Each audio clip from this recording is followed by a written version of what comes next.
జువ్వలదిన్నె బోట్ల మాయానికి సంబంధించి తన ప్రమేయం ఉందని నిరూపిస్తే పదవికి రాజీనామా చేయడంతో పాటు రాజకీయాల నుంచి వైదొలుగుతానని ఎంపీ బీద మస్తాన్ రావు సవాల్ విసిరారు. కొంతమంది రాజకీయ కుట్రతో తనపై దుష్ప్రచారం చేస్తున్నారని మండిపడ్డారు. ఎవరైతే తన పేరు చెప్పారో అతనితో 6 నెలల నుంచి మాట్లాడలేదని చెప్పుకొచ్చారు.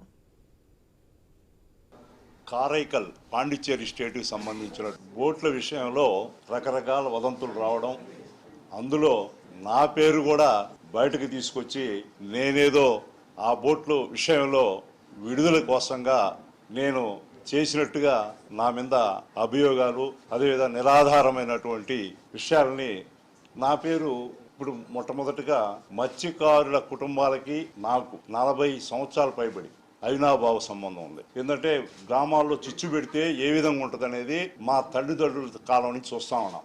అందులో మా ఊరు ఒకప్పుడు అన్నిటికీ ఈ తగాదాలకి నిలయమైనటువంటి ఊరు. మా కుటుంబం వచ్చిన తర్వాత, సెకండ్ జనరేషన్ వచ్చిన తర్వాత ఈ రోజు వరకు గతంలో జరిగినటువంటి ఎటువంటి వివాదాల మాదిరి ఈ రోజు వరకు లేనటువంటి పరిస్థితి మీరందరూ కూడా దయవుంచి గమనించాలి.